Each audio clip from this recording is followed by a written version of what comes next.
നമുക്കത് first hand knowledge ഇല്ലാതെ ഏത് തരത്തിലാണ് ആളുടെ മാനസികാവസ്ഥയൊക്കെ നമ്മൾ നോക്കിയിട്ട് അവരുടെ ഒരു അനുവാദമില്ലാതെ നമ്മൾ പറയുന്നത് ശരിയല്ല. പക്ഷെ സാധാരണഗതിയിൽ ഇങ്ങനത്തെ ഒരു സാഹചര്യം വരുമ്പോൾ നമ്മളൊരു കാര്യം മനസ്സിലാക്കേണ്ടത്, ഈ പറഞ്ഞ വ്യക്തിക്ക് ഇതിനു മുമ്പേ ഇതേ സമാന അനുഭവത്തിൽ കൊലപാതകം ചെയ്ത ഒരു ചരിത്രമുണ്ട്.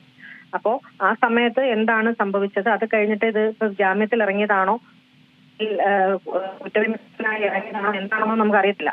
എന്ത് സാഹചര്യമാണെന്നുണ്ടെങ്കിലും ഇതിനു മുൻപ് കൊലപാതകം നടത്തിയ ചരിത്രമുള്ള ആളിനെ നമ്മൾ സമൂഹത്തിലോട്ട് വീണ്ടും വിടുമ്പോൾ ആള് കമ്മ്യൂണിറ്റിയിൽ ജീവിക്കാനായിട്ട് പ്രാപ്തനാണോ, അതായത് ആളിന് ഇത്തരം റിസ്ക് ഇനിയും ഉണ്ടാവില്ല എന്ന് ഉറപ്പാക്കത്തക്ക രീതിയിൽ ഒരു ആരോഗ്യ വിദഗ്ധരെ കൊണ്ട് അല്ലെങ്കിൽ ഒരു ബോർഡ് തന്നെ രൂപീകരിച്ച് പരിശോധിപ്പിക്കേണ്ടത് ആവശ്യമുണ്ട്. അല്ല ആ തരത്തിൽ പ്രവണത ഉണ്ടെന്നുണ്ടെങ്കിൽ അത് എന്തുകൊണ്ടാണ്, ഏതെങ്കിലും ഒരു തരത്തിലുള്ള മാനസിക പ്രശ്നം കൊണ്ടാണോ, മറ്റെന്തെങ്കിലും വ്യക്തിത്വ വൈകല്യം കൊണ്ടാണോ, മറ്റെന്തെങ്കിലും ലൈംഗിക വൈകൃത സ്വഭാവമാണോ ഉള്ളത്, ഇതൊക്കെയും വിശദമായിട്ട് നോക്കേണ്ട ആവശ്യമുണ്ട്. എന്നിട്ട് ആ തരത്തിൽ ഏതെങ്കിലും ചികിത്സ ലഭ്യമാക്കി കൊടുക്കേണ്ടതാണെങ്കിൽ അത് കൊടുക്കേണ്ടതും ആവശ്യമാണ്. അപ്പൊ ഈ തരത്തിലുള്ള യഥോചിതമായിട്ടുള്ള ഒരു റീഹാബിലിറ്റേഷൻ പ്രോസസ്സിലൂടെ ഈ ക്രിമിനൽസിനെ കടത്തി വിട്ടില്ലെന്നുണ്ടെങ്കിൽ, അല്ലെങ്കിൽ ഇത്തരം റിസ്ക് വീണ്ടും ആവർത്തിക്കാൻ സാധ്യതയുണ്ട്, അവരെ വീണ്ടും സമൂഹത്തിലെ ഒരു ലൈഫിലേക്ക് അല്ലെങ്കിൽ ഒരു കമ്മ്യൂണിറ്റി ലിവിങ്ങിലേക്ക് മടക്കി അയക്കുകയാണെന്നുണ്ടെങ്കിൽ, അതിപ്പോൾ ജാമ്യ വ്യവസ്ഥയിൽ കൊടുക്കുകയാണെന്നുണ്ടെങ്കിലും ശിക്ഷ കഴിഞ്ഞ് പുറത്തിറങ്ങുകയാണെന്നുണ്ടെങ്കിലും എന്ത് തന്നെയാണെന്നുണ്ടെങ്കിലും ഈ ഒരു പ്രോസസ്സ് അണ്ടർഗോ ചെയ്യേണ്ടത് വളരെ ഇമ്പോർട്ടന്റ് ആണ്. കാരണം പല തരത്തിൽ നമ്മൾ നോക്കുകയാണെങ്കിൽ ഒരുപാട് ഉദാഹരണങ്ങളുണ്ട്. മുൻകാല ചരിത്രമുള്ളവർ തന്നെ വീണ്ടും അതേ തരത്തിലുള്ള ക്രൈം ആവർത്തിച്ചു വരുന്നതായിട്ട് കാണുന്നുണ്ട്. ഇതൊക്കെയും സത്യം പറഞ്ഞാൽ പ്രിവെന്റബിൾ ക്രൈമാണ്. ഒരു യാഥാർത്ഥ്യ ചിത്രം പറയുകയാണെങ്കിൽ ഇതൊക്കെ പ്രിവെന്റ് ചെയ്യാവുന്നതാണ്. സസൂക്ഷ്മം നോക്കി റിസ്ക് ഉള്ളവരെ അസസ് ചെയ്ത് ചികിത്സ കൊണ്ട് എന്തെങ്കിലും മാറ്റം വരുമെങ്കിൽ ആ തരത്തിലേക്ക് അവരെ ആ ഒരു പാത്വേയിലേക്ക് അവരെ കടത്തിവിട്ട് അങ്ങനെ കൊണ്ടുപോവുകയാണെന്നുണ്ടെങ്കിൽ പിന്നീട് ഉള്ള കാലത്ത് അവർ ഇത് ആവർത്തിക്കാതിരിക്കാനുള്ള ഒരു സാധ്യതയുണ്ട്. അത് തന്നെയല്ല, നമുക്ക് സമൂഹത്തോട് ഒരു ഉത്തരവാദിത്വമുണ്ട്. ഇത്തരം ക്രൈം ചെയ്യാൻ വ്യഗ്രതയുള്ളവരെ അല്ലെങ്കിൽ ക്രിമിനൽ മെന്റാലിറ്റി ഉള്ളവരെ അത് വേണ്ട രീതിയിൽ അഡ്രസ് ചെയ്യാതെ വീണ്ടും ഒരു കമ്മ്യൂണിറ്റി ലിവിങ്ങിലേക്ക് പറഞ്ഞു വിടുകയാണെന്നുണ്ടെങ്കിൽ സമൂഹ പലതരത്തിലുള്ള രീതിയുണ്ട്. BDSM എന്നൊക്കെ പറഞ്ഞിട്ടുണ്ടെങ്കിൽ ഒരുപക്ഷെ നിങ്ങൾക്ക് കേട്ടിട്ടുണ്ടായിരിക്കാം. ഒരു വ്യക്തിക്ക് മറ്റൊരു വ്യക്തിയിലേക്ക് ആധിപത്യം നേടിയെടുക്കുക, അത് തന്നെയല്ല മേലുപദ്രവം, ശാരീരികവും മാനസികവുമായിട്ടുള്ള ഒരു ഉപദ്രവം കൊടുക്കുമ്പോൾ അവർക്ക് ലൈംഗികമായിട്ട് ആസ്വദിക്കാൻ അത്തരത്തിൽ ഉപദ്രവം കൊടുത്താൽ മാത്രമേ സാധ്യമാകുകയുള്ളൂ. അതേപോലെ തന്നെ ശാരീരിക പീഡനം ഇങ്ങോട്ട് ലഭിക്കുമ്പോൾ മാത്രം ലൈംഗിക ആസ്വാദനം ലഭിക്കുന്നു. ഇത്തരം വിയേർഡായിട്ടുള്ള അല്ലെങ്കിൽ വൈകൃത പ്രശ്നങ്ങളുള്ളവർ നമ്മുടെ സമൂഹത്തിലുണ്ട്. അപ്പോ ആ തരത്തിൽ ഉള്ള മാനസികാവസ്ഥയൊക്കെ ഉണ്ടോ എന്നും നമ്മൾ പരിശോധിക്കേണ്ടിയിരിക്കുന്നു. അപ്പൊ അങ്ങനെ നമ്മളൊരു സമഗ്രമായിട്ട് നോക്കി പറഞ്ഞെങ്കിൽ മാത്രമേ ഇത്തരം ക്രൈം ഇനിയും ആണെങ്കിലും അത് ആവർത്തിച്ച് വരാതിരിക്കാനായിട്ട് നമുക്ക് ആ തരത്തിലൊരു കോംപ്രിഹെൻസീവ് അസസ്മെന്റ് നടത്തി പ്ലാൻ ചെയ്ത് മുന്നോട്ട് പോയെങ്കിൽ മാത്രമേ ഇത് നമുക്ക് ഇനിയുള്ള കാലത്ത് പ്രിവെന്റ് ചെയ്യാനായിട്ട് പറ്റുകയുള്ളൂ. ഡോക്ടർ, ഈ സണ്ണി തൃശ്ശൂരിലെ ഒരു വസ്ത്രശാലയിലെ സെക്യൂരിറ്റിക്കാരനായിട്ടാണ് ജോലി ചെയ്യുന്നത്. ഇതിനു മുമ്പ് സമാനമായ 2 കൊലപാതക കേസിൽ ഇയാൾ അറസ്റ്റ് ചെയ്തിട്ടുണ്ട്. 6 വർഷം അയാൾ ജയിലിൽ കിടന്നിട്ടുണ്ട്. അങ്ങനെ ഒരു കൊലപാതകത്തിന്റെ ഒരു ബാക്ക്ഗ്രൗണ്ട് അല്ലെങ്കിൽ പ്രതിസ്ഥാനത്ത് വന്ന ഒരാൾ തന്നെയാണ്. ഇയാളെ സസൂക്ഷ്മം നിരീക്ഷിക്കേണ്ടത് നമ്മുടെ സമൂഹത്തിന്റെയും പോലീസ് ഉദ്യോഗസ്ഥരുടെയും നിയമങ്ങളുടെയൊക്കെ ഒരു ബാധ്യത തന്നെയല്ലേ? പിന്നെ ഇയാളെ വസ്ത്രശാലയിലേക്ക് സെക്യൂരിറ്റിക്കാരനായിട്ട് നിയമിക്കുമ്പോൾ അത്രത്തോളം ഒരു സുരക്ഷ അല്ലെങ്കിൽ അങ്ങനെ സെക്യൂരിറ്റി എന്ന് പറയുന്നത് തന്നെ എന്താണ്, അതുപോലും മനസ്സിലാക്കാതെ ഇത്തരത്തിലുള്ള ക്രിമിനലുകൾക്ക് ജോലി കൊടുക്കുമ്പോൾ സൊസൈറ്റിയും അത് വലിയ തരത്തിൽ ബാധിക്കുന്ന ഒന്നല്ലേ?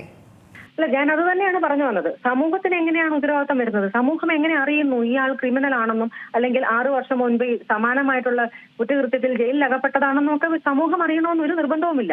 എല്ലാവരും പത്രവാർത്തയൊക്കെ ഓർത്തിരിക്കുകയാണോ? അല്ലെങ്കിൽ എല്ലാവരും പഴയ കാര്യങ്ങളിൽ അലേർട്ടായിട്ടിരിക്കുകയാണോ? അങ്ങനെയല്ല. ഇത് പോലീസിന്റെ ഉത്തരവാദിത്തമാണ് തീർച്ചയായിട്ടും. കാരണം ഒരു വ്യക്തിയെ ശിക്ഷ കഴിഞ്ഞ് പുറത്തിറക്കുകയോ അല്ലെങ്കിൽ കുറ്റവിമുക്തനായി പുറത്തിറങ്ങുകയോ അല്ലെങ്കിൽ ജാമ്യ വ്യവസ്ഥയിൽ പുറത്തിറങ്ങിയോ എന്ത് തന്നെയാണെന്നുണ്ടെങ്കിലും വീണ്ടും ഇതേ തരത്തിൽ ഉള്ള പ്രശ്നത്തിലേക്ക് പോകാൻ സാധ്യതയുണ്ടോ ഇല്ലയോ എന്ന് അസസ് ചെയ്യേണ്ടത് ആവശ്യമാണ്. കാരണം അത്തരത്തിലുള്ള ഒരു അസസ്മെന്റ് നടത്താതെ ഇവരെ വീണ്ടും കമ്മ്യൂണിറ്റി ലിവിങ്ങിലേക്ക് പറഞ്ഞു വിടുന്നതാണ് ഏറ്റവും വലിയ അപാകത. പിന്നെ സമൂഹത്തിന് ഇത് ഒരു പക്ഷെ അറിയണമെന്നില്ല, ഇവർക്ക് ഇങ്ങനെ ചരിത്രമുണ്ടോ. കാരണം ഇത് അറിഞ്ഞു കഴിഞ്ഞാൽ ആരും സെക്യൂരിറ്റി ആയിട്ട് നിർത്തത്തില്ലല്ലോ. കാരണം അവനവന് തന്നെ പിന്നീട് അത് ഭീഷണിയായിട്ട് മാറും എന്നുള്ളൊരു സാഹചര്യം മുന്നിൽ കണ്ടുകൊണ്ട് ആരും അത്തരം ഒരു റിസ്കിന് തയ്യാറാകത്തില്ലല്ലോ. അപ്പോൾ whether he is eligible for a community living or not എന്നുള്ളത് പോലീസാണത് പറയേണ്ടത്. അവർക്ക് ശരിയാണ്, അവർക്കത് സാധ്യമല്ല. അവർ തീർച്ചയായിട്ടും ഒരു മാനസികാരോഗ്യ വിദഗ്ധരുടെ ഒരു ടീമിന്റെ തന്നെ ഒരു ഹെൽപ്പ് എടുത്ത് സഹായമെടുത്ത് കൃത്യമായിട്ട് അസസ് ചെയ്ത് ആ തരത്തിൽ ഫോറൻസിക് സൈക്കാട്രിസ്റ്റിനെ വരെ ഉൾപ്പെടുത്തി ആ തരത്തിൽ അതിനെ അസസ് ചെയ്ത് ഒരു തീരുമാനത്തിലെത്തി റീഹാബിലിറ്റേഷൻ ആവശ്യമുള്ളവർക്ക്, അതായത് ചിലർക്കൊക്കെ ചികിത്സ ആവശ്യമുള്ളവരുണ്ടാവും. അത് എന്ത് തരം ഒരു പ്രചോദനം കൊണ്ടാണ് അവർ ഇത്തരം ക്രൈം നടത്തുന്നത് എന്നുള്ളത് കണ്ടെത്തി അത് ചികിത്സിക്കാവുന്നതാണോ അല്ലയോ എന്നുള്ളൊരു അനുമാനത്തിലെത്തി ചികിത്സിക്കാൻ സാധ്യമായതാണെന്നുണ്ടെങ്കിൽ ആ പാത്വേയിലൂടെ ആ വ്യക്തിയെ കടത്തിവിട്ട് അങ്ങനെ റീഹാബിലിറ്റേറ്റ് ചെയ്യുകയാണ് ഉത്തമം. അല്ലാതെയുള്ള എല്ലാം തന്നെ ഒരു കാര്യം കൂടെ, ഈ ഒരു ഇയാളെ ക്രിമിനൽ ആക്കുന്നതിനുള്ള കുറേയധികം ഘടകങ്ങൾ ഉണ്ടാകുമല്ലോ. അപ്പൊ ഒരു മാനസിക വൈകൃതം ആ ഒരു കാരണം മാത്രമായിരിക്കുമോ? അല്ല, നമുക്ക് എന്താണെന്ന് പറയാൻ പറ്റത്തില്ല. ഞാൻ പറഞ്ഞില്ല, ഒരാളെ നമ്മൾ വ്യക്തിപരമായിട്ട് അനലൈസ് ചെയ്ത് അവരുടെ അനുവാദമില്ലാതെ കൺസെന്റ് ഇല്ലാതെ നമുക്ക് ഇന്ന പ്രശ്നം കൊണ്ടാണെന്ന് നമുക്ക് അങ്ങനെ ലേബിൾ ചെയ്യാനായിട്ട് നിയമപരമായിട്ട് അത് തെറ്റാണ്. പക്ഷെ സാധാരണഗതിയിൽ ഇങ്ങനത്തെ പ്രശ്നങ്ങളുള്ളവർക്ക് പല ഇഷ്യൂസ് വരാൻ സാധ്യതയുണ്ട്. ലഹരി ഉപയോഗം ഒരു ഘടകമാകാൻ സാധ്യതയുണ്ട്, വളർന്നു വരുന്ന സാഹചര്യം ഒരു ഘടകമാകാൻ സാധ്യതയുണ്ട്, ലൈംഗിക വൈകൃത സ്വഭാവം അല്ലെങ്കിൽ അതൊക്കെ ഒരു സാധ്യത ഉണ്ട്. ഇപ്പൊ സാഡിസം, മാസോസിസം ഇങ്ങനത്തെയൊക്കെ ഉള്ളതാണെന്നുണ്ടെങ്കിൽ അത്തരം വൈകൃതമുള്ളവരാണെന്നുണ്ടെങ്കിൽ അങ്ങോട്ടും ഇങ്ങോട്ടും മേലുപദ്രവിക്കാനും ശാരീരിക മാനസിക പീഡനങ്ങൾ കൊടുക്കാനും ഏൽക്കാനും ഒക്കെയുള്ള ഒരു സാധ്യതയുണ്ട്. അപ്പൊ എന്ത് തരമാണെന്ന് നമുക്ക് അത് വ്യക്തമായിട്ട് അനാലിസിസ് ഇല്ലാതെ നമ്മൾ അതിനെക്കുറിച്ച് പറയുന്നത് ശരിയല്ല. ഇത്തരമൊക്കെ പോസിബിലിറ്റീസ് വളരെയധികം ഉണ്ട്. ഈ രീതിയിലൊക്കെ നമ്മൾ ചിന്തിക്കേണ്ടതും ആവശ്യമാണ്. സാമൂഹ്യ വിരുദ്ധ വ്യക്തിത്വ വൈകല്യം ഉണ്ടാകാനുള്ള ഒരു സാധ്യതയുണ്ട്. കാരണം ഒരു കൊല ചെയ്യുമ്പോൾ അതിനെപ്പറ്റി ഒരു ഗിൽറ്റോ റിമോഴ്സോ ഒന്നുമില്ലാതെ അല്ലെങ്കിൽ കുറ്റബോധമില്ലാതെ വീണ്ടും അത് ചെയ്യാനായിട്ട് അത്രയും മനസ്സ് കടുകട്ടിയാവുന്ന രീതിയിൽ ഉണ്ടെന്നുണ്ടെങ്കിൽ അത് മറ്റേതെങ്കിലും ഗുരുതര വ്യക്തിത്വ വൈകല്യത്തിന്റെ പ്രശ്നമാണോ, ഇതൊക്കെയും നോക്കേണ്ടതുണ്ട്. ഇതൊക്കെയും പോസിബിലിറ്റീസ് ആണ് ഒരുപക്ഷെ ഉണ്ടാകാനുള്ള സാധ്യതയുണ്ട്. തീർച്ചയായും. ഡോക്ടർ, ഒരു കാര്യം കൂടെ, ഇന്ന് ഇത്തരത്തിലുള്ള ഒരു പ്രതിസ്ഥാനത്ത് വരുന്ന ആളുകളെ ഇനി വീണ്ടും ഇതുപോലെ തുറന്നു വിടാനുള്ള ഒരു ചാൻസ് ഇനിയും ഒരു 6 വർഷം അല്ലെങ്കിൽ വീണ്ടും ഒരു 8 വർഷം കഴിയുമ്പോൾ വീണ്ടും ഇത് തന്നെ റിപ്പീറ്റ് ചെയ്യാനുള്ളൊരു സാധ്യത തന്നെയല്ലേ നിലനിൽക്കുന്നതും? തീർച്ചയായിട്ടും. കാരണം അത് അങ്ങനെയാണല്ലോ മിക്ക ഉദാഹരണങ്ങൾ നമ്മുടെ മുൻപിലുള്ളത്. അപ്പൊ ആ തരത്തിൽ അവര് വേണ്ടുന്ന നടപടി എടുത്ത് സമൂഹത്തിന് ഇത്തരം പ്രശ്നങ്ങൾ വരുമ്പോൾ ശരിയാണ്, വ്യക്തി എന്നുള്ള നിലയിൽ ഏത് കുറ്റവാളിക്കും അവരവരുടെ റൈറ്റ്സ് ഉണ്ട്, അവരവരുടെ ഹ്യൂമൻ റൈറ്റ്സ് ഒക്കെ ഉണ്ട്, ഒക്കെ ശരിയാണ്. പക്ഷെ അവരുടെ റൈറ്റ്സിനെ കുറിച്ച് വാദിക്കുമ്പോഴും സമൂഹത്തിനും ഉണ്ട് റൈറ്റ്സ്. സാധാരണ നിഷ്കളങ്കരായിട്ടുള്ള ജനങ്ങൾ നമ്മുടെ സമൂഹത്തിൽ ജീവിക്കുന്നവരാണ്, അവർക്കും റൈറ്റ്സ് ഉണ്ട്. അപ്പോ അത് മറന്നുകൂടാ.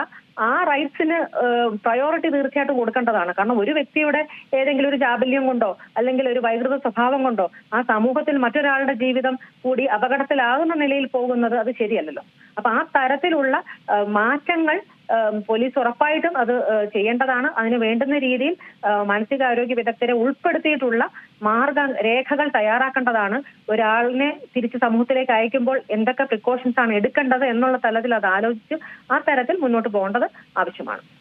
ഏറ്റവും പുതിയ വാർത്തകളും വിശേഷങ്ങളും വിരൽത്തുമ്പിലറിയാൻ സീ മലയാളം ന്യൂസ് എല്ലാ ഡിജിറ്റൽ പ്ലാറ്റ്ഫോമുകളിലും ലഭ്യം.